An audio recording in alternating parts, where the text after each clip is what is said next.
sharing joining us on a Saturday morning.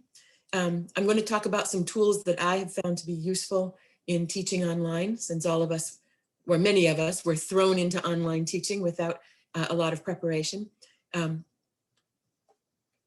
These are some of the tools that I'll talk about today. I put this list up first so that you can see, I hope you will see, oh, there's some things I don't know about and that I would like to hear about. And so we're going to go through these in order, starting with Answer Garden and moving on to some of these others. So Answer Garden is a way to make a word cloud. There are other ways to make a word cloud, but I have found Answer Garden is one of the easiest ways to do this. And we're going to practice. So I'm going to take this link. Am I going to take this link? Sorry, I'm going to get to the new link from here. I'm going to take this link and I'm going to put it in the chat for everyone. And I would like you to click on that link and add your answer. The question is, how do you feel about online teaching? You put your answer here, click submit, and we're going to create our own word cloud. That's a little bit of a practice and to get some information from you. So do you prefer one word answers, Nancy, for the word cloud, or could it be a phrase? Does it matter? It can be a phrase. I think that the maximum is 20 characters, but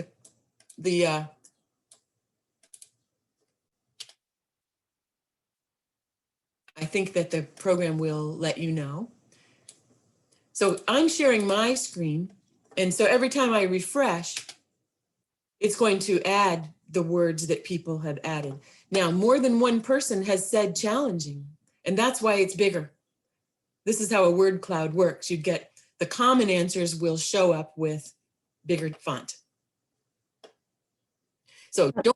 Excuse me, I am sorry. I am typing it. You're sharing your screen and I am typing it on the tools bar that says type your answer here, but it's not getting it. Well, you need to refresh your page. When you refresh your own page, it should update. Okay, how do I refresh my page? You know, I have no idea. This is. Go to the top of your screen where you have the link that you pasted, and just paste it again, or click return at the end of that link. And then you should see what I see.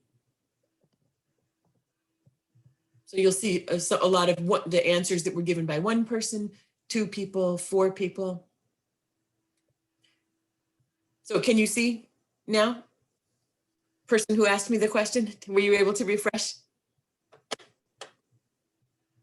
Nope, I am trying to do it. Just a minute. There's also a note in the chat box that we can see your screen, Nancy, but on the URL that you gave us, we can also see the word cloud there. So you can enter your answer, but you can also see the word cloud changing there. Right, exactly. That's what should be happening for everybody. So you can share this in Zoom, just like I'm sharing it in Zoom, and you could use this as a warm-up or a follow-up after a reading or a discussion. You could do it before and after to see how people feel before and after.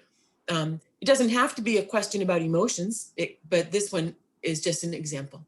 So let's go back to our interactive tools.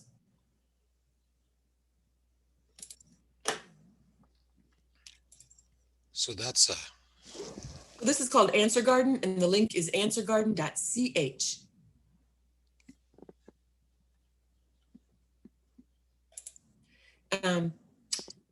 One caveat about Answer Garden. I don't recommend trying to do this just before class starts, because sometimes there's a delay before you get the email link to give your students. So it's a good idea to try to do it the day before, I have found. You can also use Poll Everywhere and Mentimeter, but I like Answer Garden because it's just the word cloud. That's the only thing it does. It's simple and it's easy to share. You don't have to embed it in a PowerPoint slide. If you want to use Poll Everywhere, you have more options, but you have to embed it in a PowerPoint slide. Oh, Nancy, I think a lot of people are thinking they're supposed to type something in the Zoom chat, but that's not what you want. Right. I started to say that, right. You put your answer not in the Zoom chat, but at this link, the Answer Garden link. So I think you saw how it works, right? So we're going to go, this is what it looks like. If you put your answer in chat, it's not going to show up here. You need to put your answer here on this web page, but we're going to move on back to our presentation. The second tool that I have found extremely useful is Diigo, Diigo.com. Now, you might remember Diigo as a bookmarking tool, but it's also used for annotating. It's nice as a bookmarking tool. Diigo.com allows you to create bookmarks at Diigo.com, and that means that you can get to your bookmarks from any computer. And that's its basic claim to fame.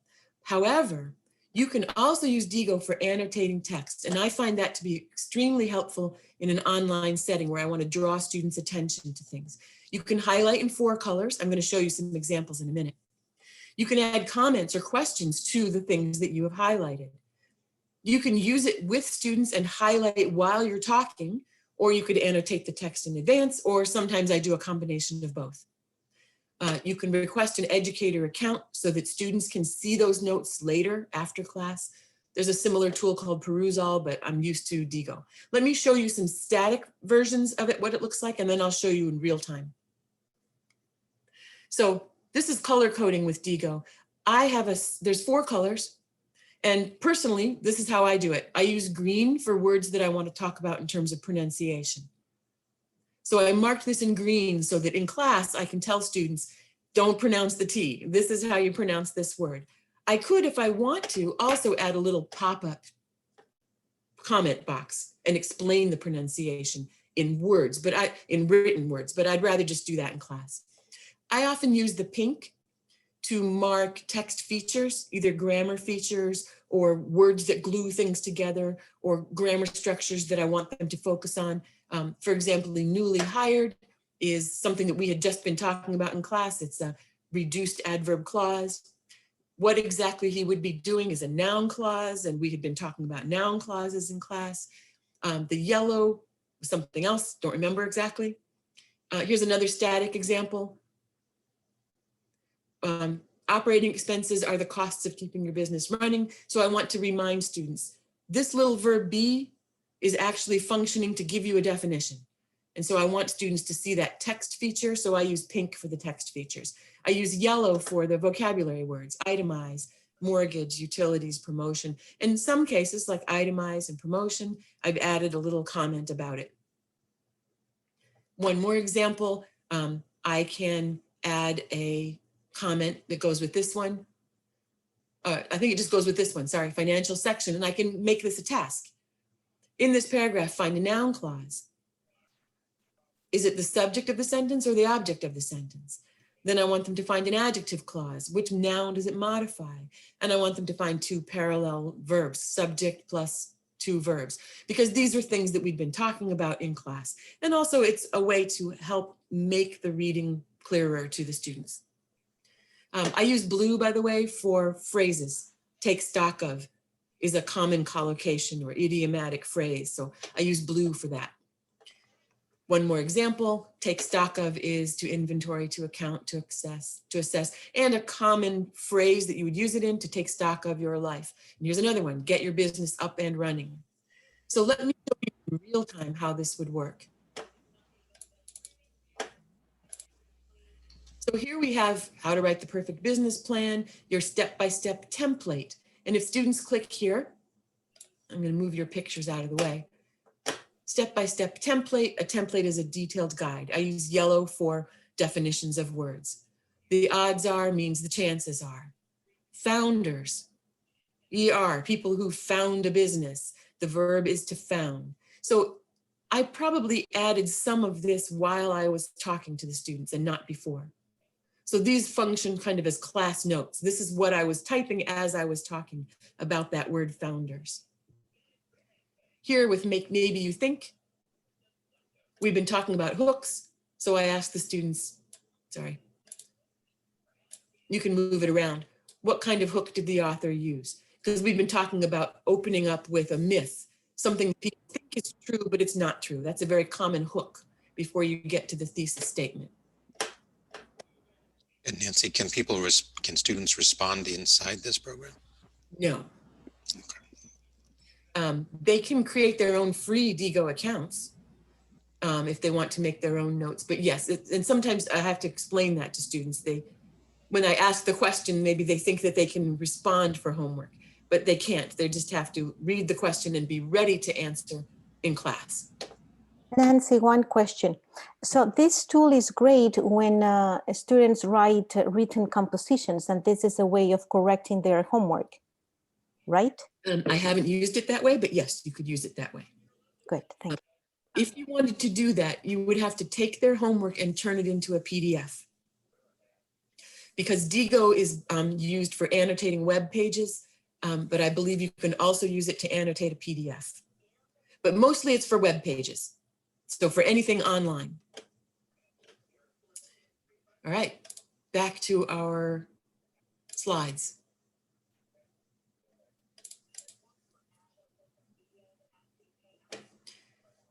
A tool that I really like is Flippity, flippity.net. And although it's one web page, it actually has several tools that are really useful. You can create a roulette wheel with your student name so you'd know who you're going to call on next. You could also use, so I'll show you that. Here's an example. So when you click here, the roulette wheel spins and then you find out who's going to answer the next question. You can also use it for topics to discuss or vocabulary words that you want them to define.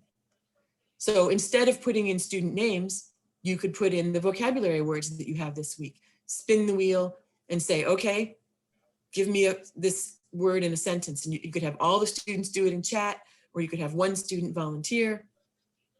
I'll show you some Flippity tools in a minute. Another Flippity tool is you can create a click and drag board to manipulate things. And I'm going to allow you guys to work on that with a partner in the breakout room in just a second.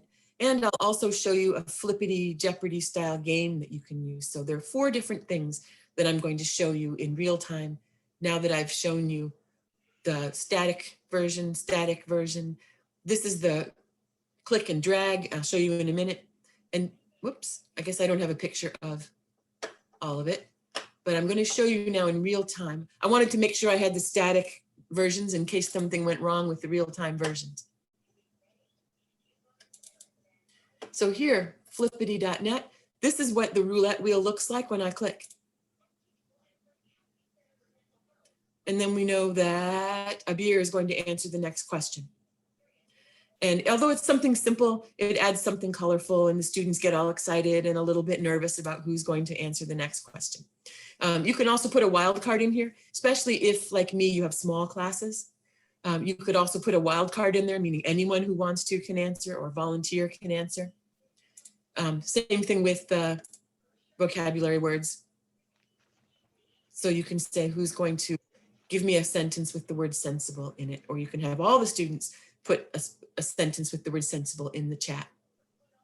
Now, this is what the click and drag board looks like. So one of the ways you could use it, I use colors so that I could say, these are the vocabulary words for this week. Which ones are verbs? Which ones are nouns?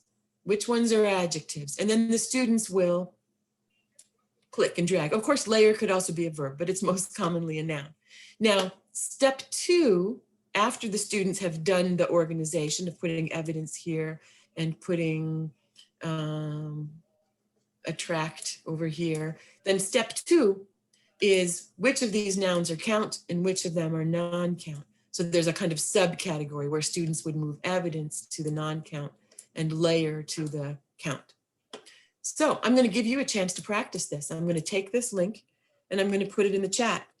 But I'm also going to send you to a breakout room so that you can work on it with a partner, because I think that would give you a better sense of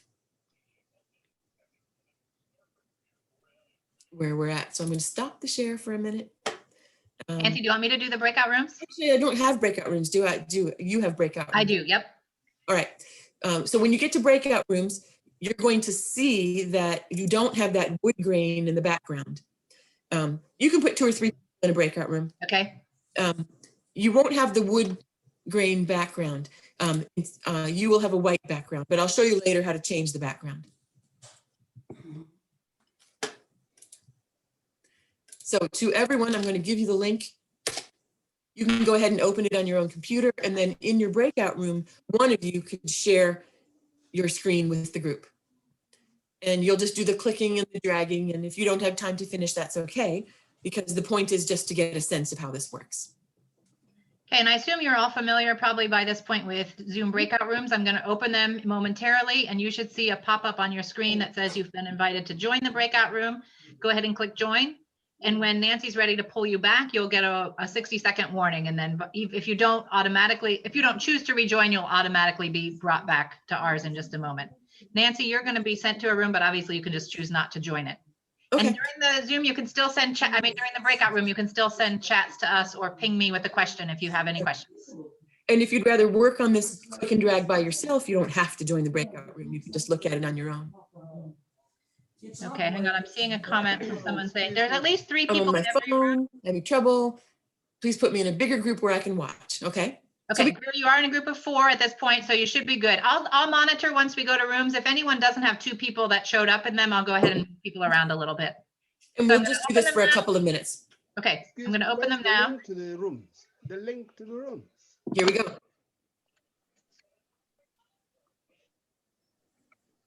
If you're in the main session, you should see an invitation to put you in another room. I'll monitor, and if I see a group that only has 1 person in it, I will move that person to be sure no one's alone. That's a good idea. Unless that's by choice.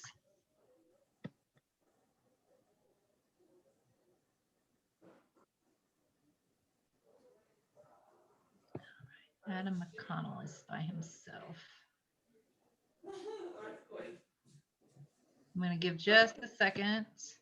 You can put me with him if you want. If Okay, that, or I can move him to another room. I'm just going to give the other 2 people there a second to join in case they intend to, and just.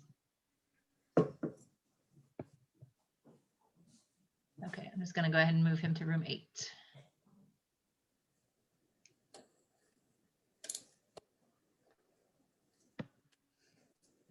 Okay, it looks like we're good, unless there's anyone still here in the main session who wants to join a breakout room. And Dr. Levy, it looks like you just joined. Would you like to be assigned to a breakout room?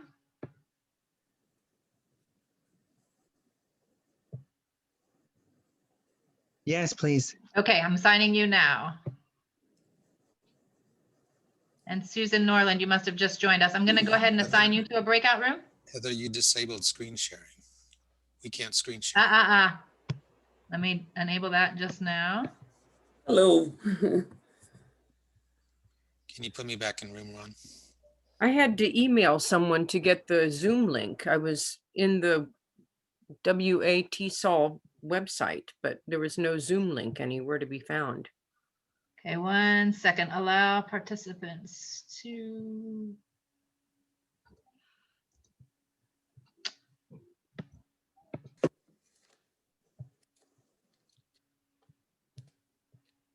if you're coming in late, if you want, you can just click on the link in the chat and get a sense of the activity that we're looking at. Heather, it's still not working. Breakout room. Okay, give me 1 second. It looks like I need to do that. You might have to close everything and reopen. I don't know. And it almost looks like I need to make everyone. We can just skip this then. Okay. So we just bring everybody back and Yeah, skip I'm it. going to go ahead and close all the rooms. Sorry, everybody.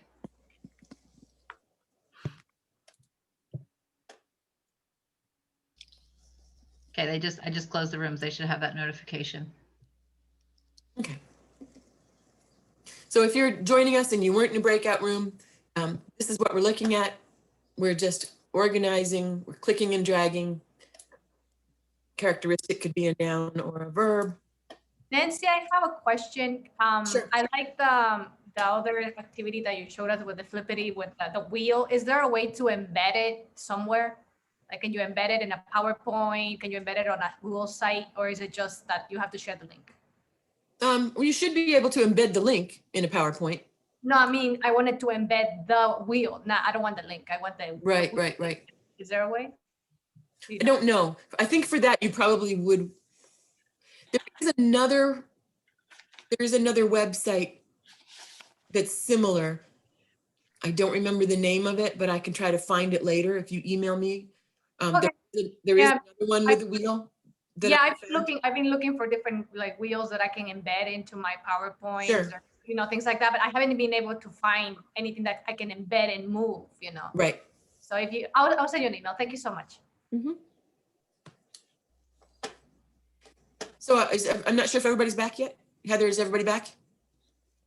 Yes, the rooms Yes. have Okay. also. Oh, okay, everybody's back. All right. So I'm sorry about that. It turns out that I don't have control over the breakout rooms, and it turns out that the breakout rooms didn't have the screen sharing enabled, and I think it's better if we just move on at this point. I will add one more thing though. So you could use parts of speech, verbs, nouns, and adjectives. I've also used it in a listening speaking class for words that are stressed on the second syllable of three, first syllable of three, or third syllable of three. And so you can have students talking with each other about, oh, volunteer is a 3-3, third syllable stress on 3, and tomato is a 3-2, 3 syllable stress on 2. So you can have students manipulate words like that. By the way, I mentioned that if you are opening it, you don't have the wood grain, and that's because in the bottom right corner, there's settings.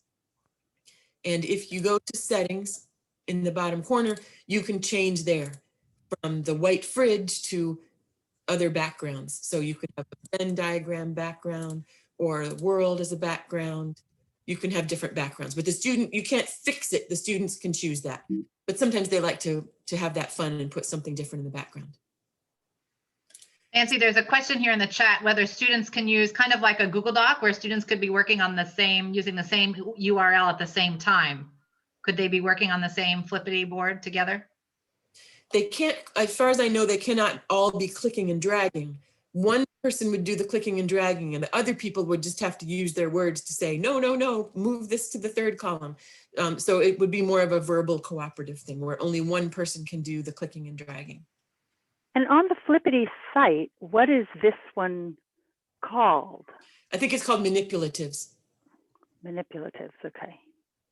Thank you. Some of this might be a little bit intimidating if you're not used to Excel spreadsheets. I am not used to Excel spreadsheets, but if you follow their instructions exactly, it's just super easy.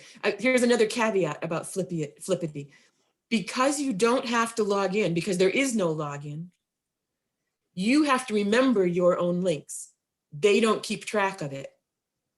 So you should bookmark all of your own links or move them all to a Google Doc so that you can get back to the things that you've created, because they're not going to be able to help you find it later. Only you can do that. Jeopardy style game for review. I'll just show you what that looks like quickly.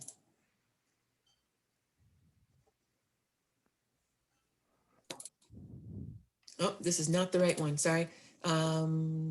Stop the share, new share. Here, this one, sorry. This is what the Jeopardy style game looks like, and I created this one. These are questions with what are the different roots of the words, prefixes, suffixes, where's the syllable stress, parts of speech. And this potpourri, actually, this came from Flippity, and I just didn't change the last column. So these are some random questions that Flippity put in there. So you can see word roots would work like this for 100 points. If the root is cent, as in century, cents, and percent, what does it mean? The answer is 100. And you can set up teams with Flippity. Usually I just have the students keep track of their own points. So that's how that works. And that's also very easy to set up.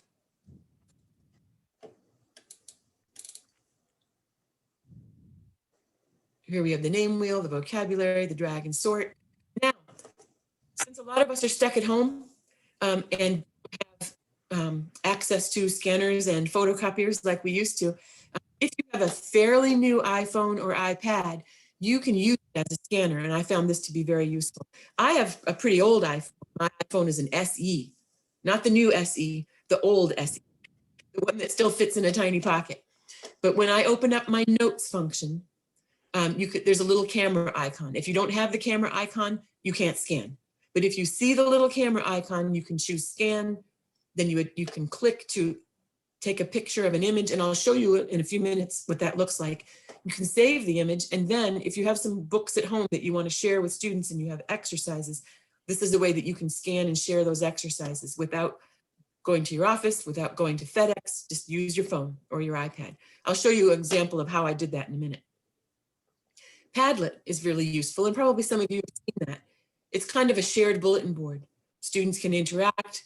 They can go to Padlet even when they're in their breakout rooms, and students can post comments. They can post images or videos, or you can post things that you want students to look at.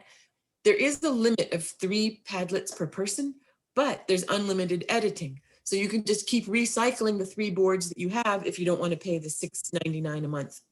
Padlet.com, Wakelet.com is another one. I'm using Padlet because it's what I am familiar with. I can show you what the Padlets would look like in a static version. So for example, I used this one. I asked students, how do you practice your English skills outside of class? And students posted, I talk to my friends, I meet new people, I go to professional events, I have a homestay. And Padlet has this feature where you can respond to the students. So this student didn't answer my question, so I can respond and say, great, how do you practice your English? And he answered me down below. So it's kind of like Facebook, you have a running thread of comments. I chose the map for the background on this one. You can also post exercises. So I just chose this blue and green background. And I'm going to show you what this one looks like in real time.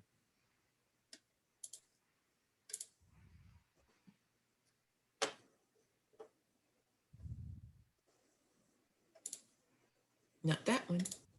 Here we go. So this is what it looks like when the students go to this link. So vocabulary for describing a graph. So this first one is a reminder for everybody. These are the vocabulary words that I want you to use. And then student A would click on this graph. Student B would click on the other graph. So student A has the information from 1950 to 1970.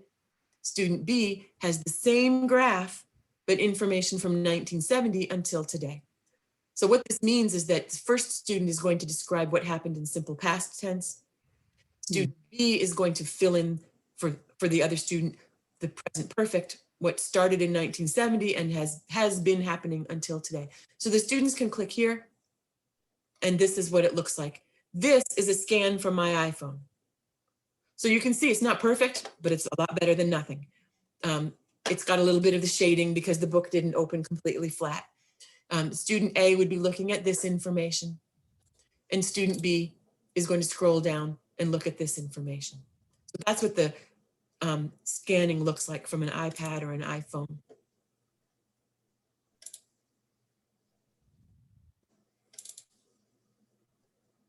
I think a lot of people have used Kahoot, so I included it here. My students really like it. I even have students who are in their 50s, older people, graduate students. So even though it might seem like something that would be fun for kids, actually they really enjoy it. So I recommend Kahoot. You can also use Quizlet. I use Quizlet for vocabulary cards a lot, and I use it for testing. So you can play Quizlet live to prepare for a test. And if you want to do Quizlet live, each student works individually, not in teams. If you want, it's hard to do teams in Zoom because the teams could talk to each other, but only one person has the correct answer on their phone. So I just use the individual players. Kaizena is something that I've really liked using. In the spring and in the fall, in the summer, I just got so tired of responding to student writing by typing. Just typing, typing, typing. And of course, some of the typing that you have to do when you're responding to student writing involves abbreviations and quotation marks and parentheses and not the normal typing that you might normally be doing. So Kaizena is a Google add-on that allows you to respond to student writing with audio. And so some of the students really like this, and I like it as a variation, something different for the students, something different for me. The students would submit to you as a Google Doc. And then when you highlight a word or a group of words, you can click to put a text comment or an audio comment. Here's an example of what Kaizena looks like. So this student sent me a personal essay that she was writing for a college application. And she talked about how the cactus has sharp spines, but it's also weak and delicate inside. And so she's talking about the duplicity of the cactus, when what she really means is duality, not duplicity. So over here on the right, you can see I gave an 11-second audio comment saying, Duplicity means to have two faces, but it's always negative. It has a negative connotation. And the student can click and hear that. The student can hear it more than once if they want to. And it was just an easy way for me to suggest duality is a better word instead of duplicity. Excuse me, one question. So Kaizena works only when the student sends a Google document. Is there a tool when a student sends a Word document? Do you do exactly the same, but in a Word document? Not that I know of. I think that probably Word is working on that. I also know that I haven't tried this yet, but I noticed recently in Canvas, if the student submits a Word document in Canvas, you can record audio comments. However, I think that they're just audio comments on the entire text. They are not audio comments, I think, that are tied to a specific highlighted word. These are comments that are tied to a specific highlight. So you recommend to tell the students to create a Google document, and then we can use Kaizena. Yes. Good. And There's also you something have called MOTE, but Kaizena is a kind of upgraded version of it. and for a great number of students submitting homework, this is going to work as well. Yeah, and you can still have them submit the Google Doc through Canvas if you want to, and then you just open it as a Google Doc to give the comments, or you can just have them send it to you in email. If the students write in Word, they can easily convert that to a Google Doc before sending it to you. Thank you. You could just have them send, even if they send it to you as a Word doc, you could, I think, as a Google Doc, but you could have them convert it to a Google Doc. Good point. Thank you. Nancy, there's a question in the chat whether you could show how to add Kaizena as an add-on in a Google Doc. Maybe you can open a live Google Doc and just show how you add Kaizena. Let me see. Or if you want to move on, I might toy with that and see if I can do it. I have no idea what time it is. It's 11:33. 11:33. What you would want to do is Google Kaizena add-on. And then you just click to add that. We can save that question for the end if there's more time. And as you move on, I can play with it right now myself and see if I'm able to show it. Exactly. That would be great. Okay. Windows snipping tool. If you don't know about the Windows snipping tool, it's fantastic. Don't have it already on your toolbar in the bottom left where you have search, you just type the word snip and it will come up. But the Windows snipping tool allows you to save words as an image, and then you can draw on that image. So here's an example of how I might use it. So I actually took this from, I think I took this from Facebook, but we were talking about pronoun reference in class. So here, I took this, Bill Gates doesn't need a vaccine to inject you with a microchip. Steve Jobs already sold you one for $1,000 and you love it. So this is a way to show students by my drawing that the word one represents microchip. And so does the word it. It goes back to one and one goes back to chip. And after you've done that snip, you have the option of using colors and you can change the width of the pen so that you can draw and show arrows or highlight things. So the Windows snipping tool is a great way to show, you can use it also if you're teaching listening, speaking, to show which syllable is the accented syllable and to show connections between things. You can create a worksheet in a Google Doc. And of course you can have students work together in a Google Doc, but you can also have each student open their own separate Google Doc. So if I create a worksheet and I want each student to fill out the worksheet separately, all you do is you create the Google Doc, you make it something that's editable, and then you change those last four letters, E-D-I-T, to C-O-P-Y. Then you send an email or send the students the link in email or chat. And when the students click on the link, instead of opening, it's going to tell them, do you want to make a copy? And the only way they can open it is to make a copy. That way you're sending the worksheet to all the students and they're working on it individually. They can work on it individually for homework. They could work on it individually in class, and then you can have them share in class their own answers on the worksheet. So it could be some kind of a chart. You could, of course, if you have 12 students, you could make a Google Doc with 12 pages and tell them, you know, Juan, you go to page 1, and Elena, you go to page 2, and Sashi, you go to page 3. But this way, they each are working separately, and they don't have to look for their own page on the Google Doc. The Hexagon Mind Map of Associations is something that someone had just recently shared with me. And so I'm still playing with this. And I can show you what it looks like.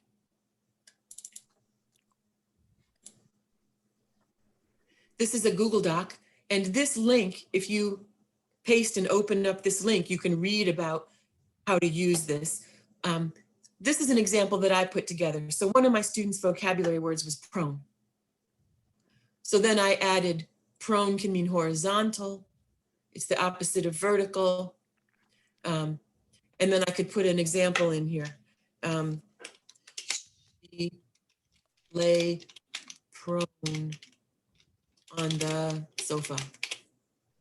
But on this side, I could go in a different direction and say prone to means likely to. It also means susceptible to, but this one is more negative. I can copy this hexagon. I can move it to a new spot, or I could copy it, whoops, and paste a new one. So all of you can use this link. So here where it says edit, 1, 2, 3, 4, I'm going to change it to copy. C-O-P-Y. And I'm going to put this in the chat for you all. And that way, if you would like to work on this, you can. Now, one of the things you'll want to do is delete my words, right? You're going to make a copy of it, but then you should delete this stuff so that you have a blank copy to work with.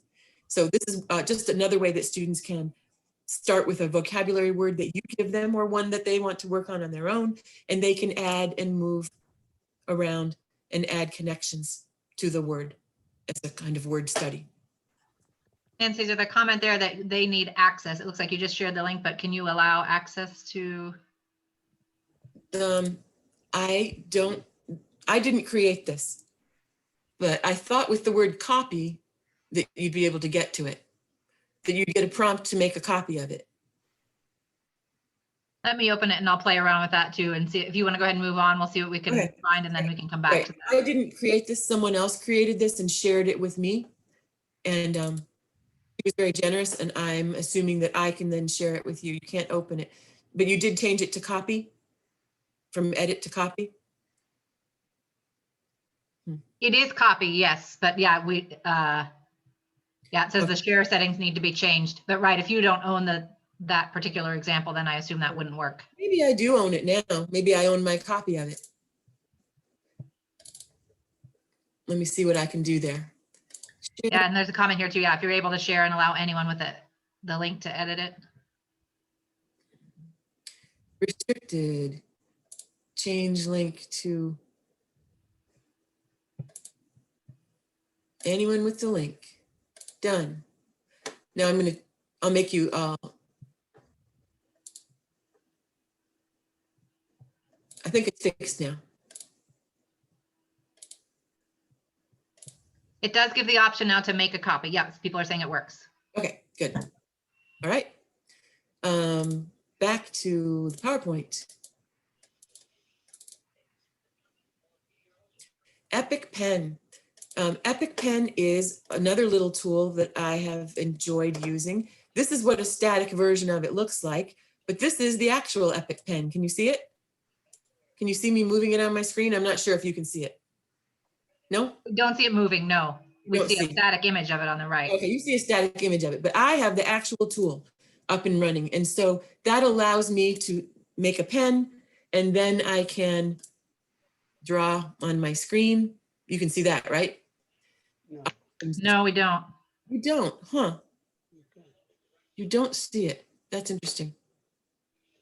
All right. Perhaps it only works in, maybe it doesn't work in PowerPoint. So I'm going to share something else. Let's see if it works on this. Do you see the blue circle now? No? Yes, we do see that you're, Yes, yeah, yes. we can see what you're doing, that you're moving.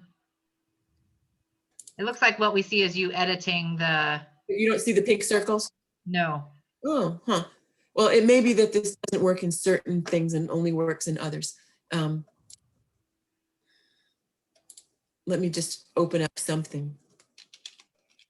Just open Google.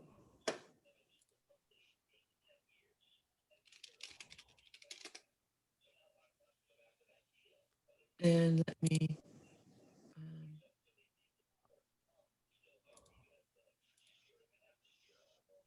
clear all. I'm going to try one more time. Can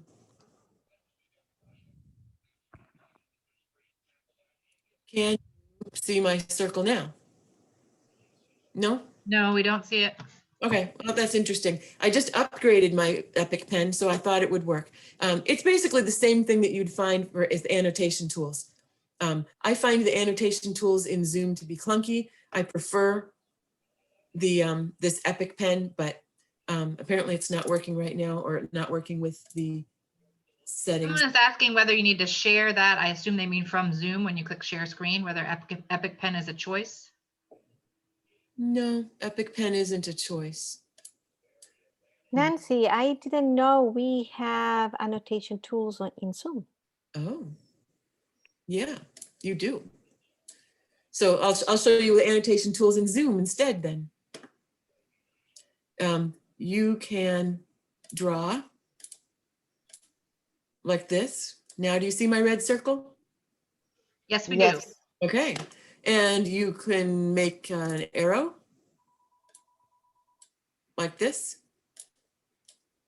You can change color.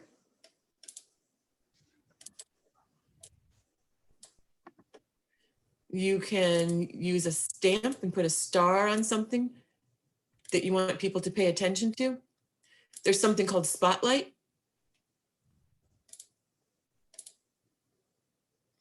But where do I start? Where can I find them in the Zoom tools bar? So here's the spotlight that just allows me to focus on something.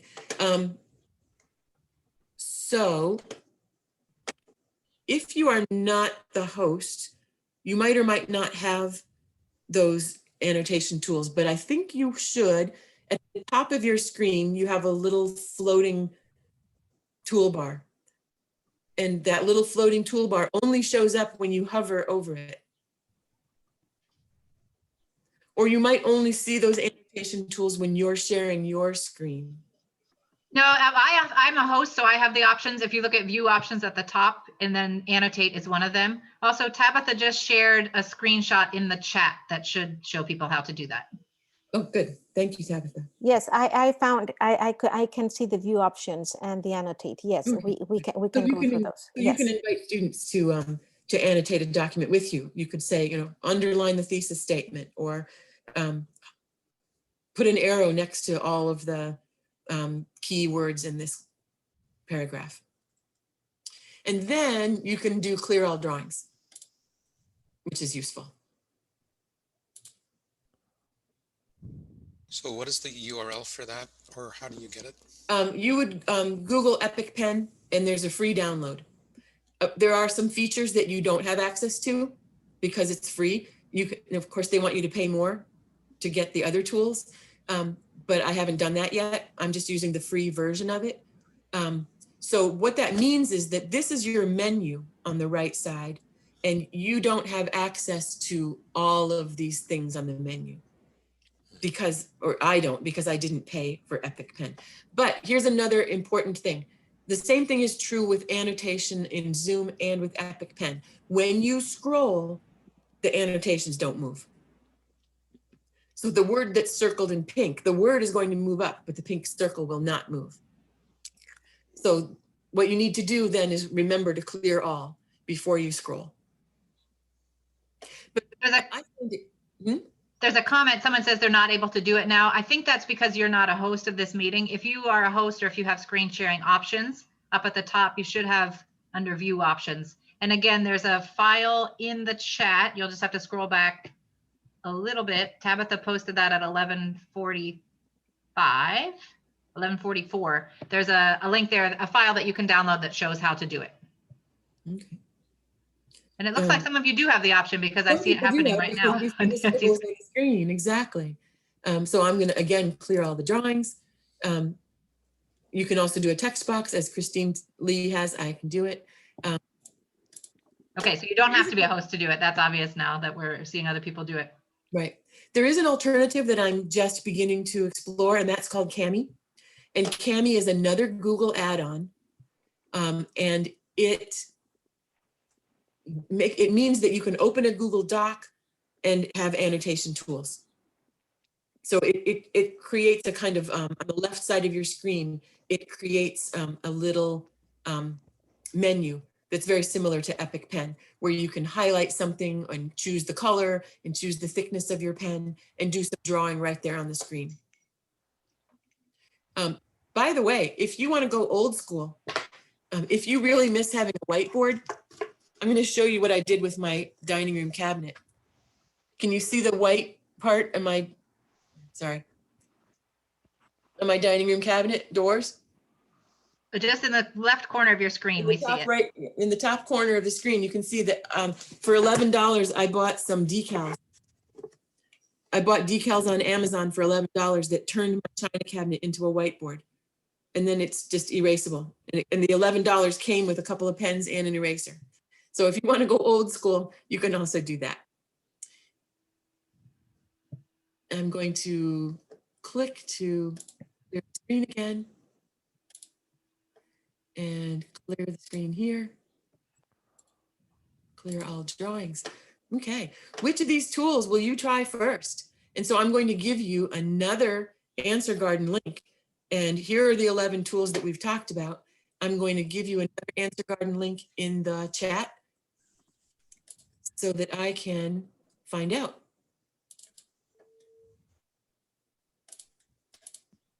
So this is a different Answer Garden link than the one we had at the beginning. I'm going to go to, oh, I lost my ability to, here we go. Seeing answers in the chat again. So again, if you can click on the link that Nancy just posted. So click on the link in the chat, and then from there, you can answer which of these tools are intriguing, which of them do you think you will use first. We'll look at that word cloud, and then I'm happy to answer any questions. Or if you have other suggestions that you'd like to add. And we can take a look at Kaizena. I think I'm ready to show that. There was a question about that a few minutes ago. Do you want to give people a second to answer this first, and then we'll move to Kaizena and then open it up for Q&A? Yep, I think we have just the right amount of time for that. Perfect. So you can see here on my screen, people said Flippity.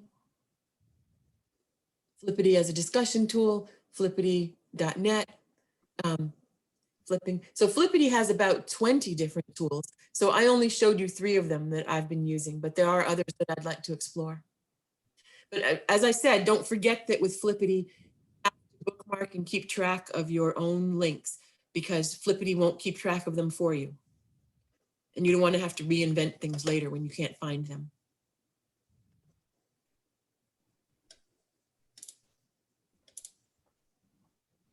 Shall I go ahead and share my screen, and Nancy, you can talk me through. I think I'm ready to do Kaizena.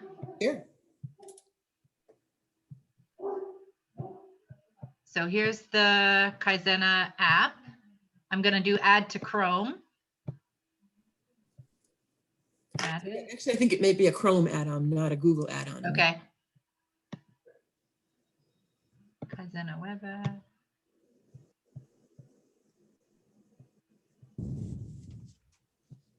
Looks like I'm going to have to sign up with Google. So it is kind of a Google. The document that I have ready to show you is teacher. It looks like it's going to make me register. I can do it. I can show you my screen since we have. Okay, but I mean, that might help. I think what people basically, I just did a Google search for Kaizena, and then for the for the Kaizena web app, add the extension. Right. So Heather's shown you how to get Kaizena. I can show you how to use Kaizena.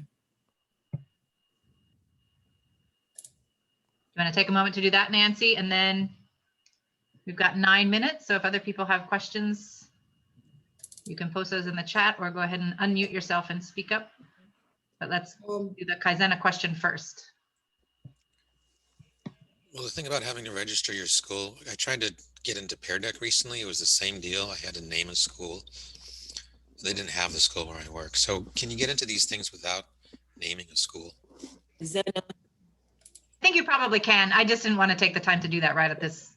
I mean, is there a method to bypass the naming your school thing? I mean, if you want the teacher functions, maybe you have to. There was an option there. You could do teacher, student, or neither. So I would imagine if you chose neither, then. So if this is some student writing, and if I want to add comments, for example, I could say disseminate, and then over here, I can leave a voice message. So I'm going to click the record button. Can you all see my controls on the right? We see these two little bubbles, like a chat and a. Yep, no, farther on the right, I have a black bar. Yes, You don't have sorry, that was under my view of the Zoom participants. You might need to move the pictures of the participants to see it.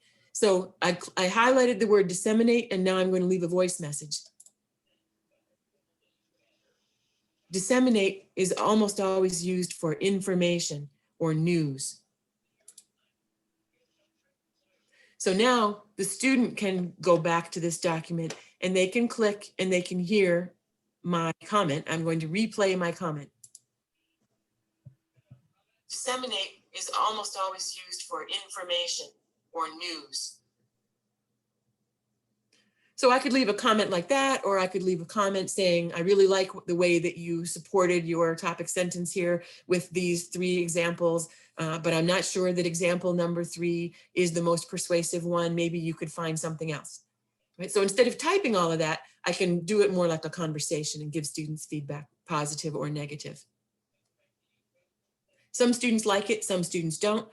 In the fall, I had one student who really liked this, and the rest of the students opted for the written comments. So basically, I left it up to the students whether they wanted to use Kaizena or not, because they also have to have the Kaizena add-on in order to listen to my comments.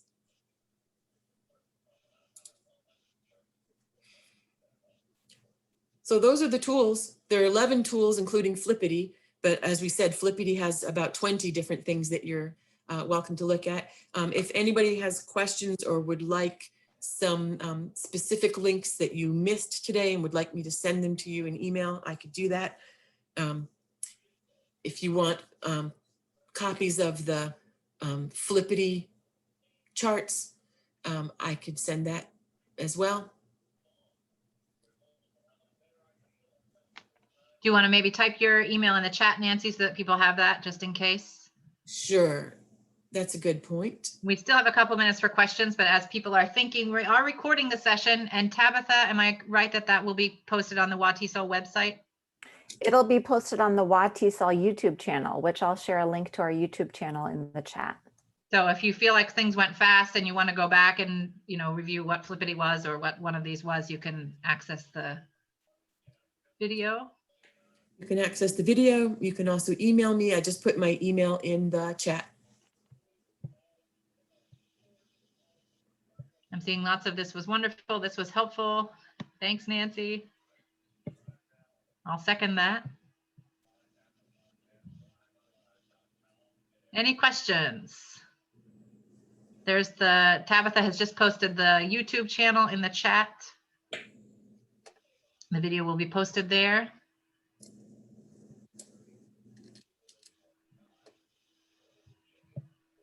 Okay, I'm seeing again lots of thank yous.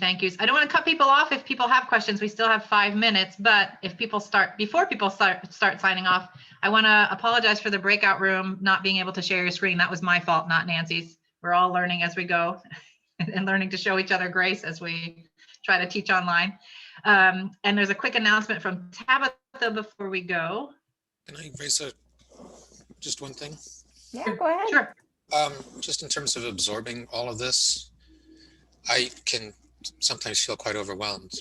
And I'm just wondering if maybe at some other point, a session like this could be organized by purpose. So like if your purpose is to create a discussion among your students, Mhm. here are the apps that would serve that purpose.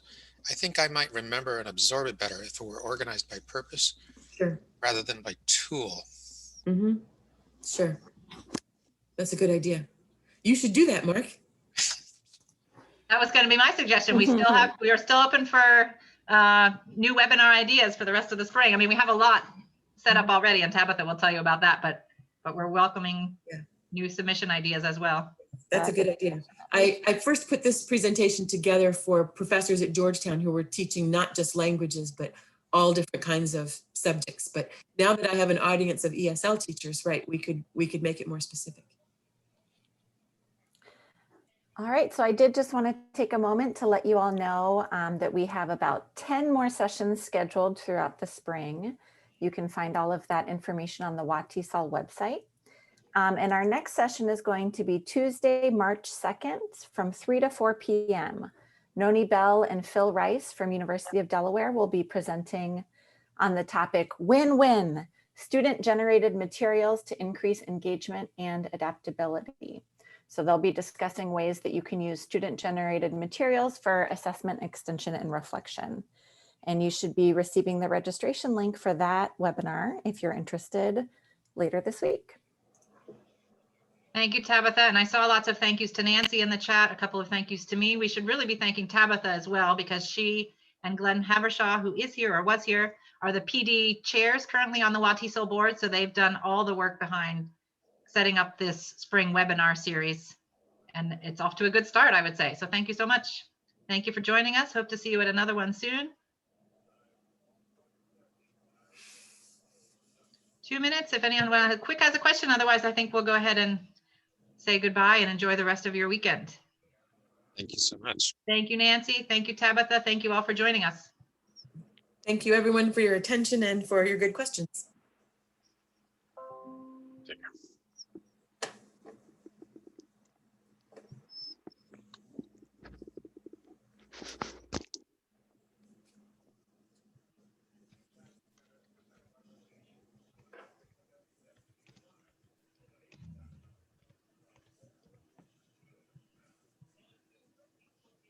Okay, it's 11:59. Shall I go ahead and end the meeting for everybody? Tabitha, any last? Okay.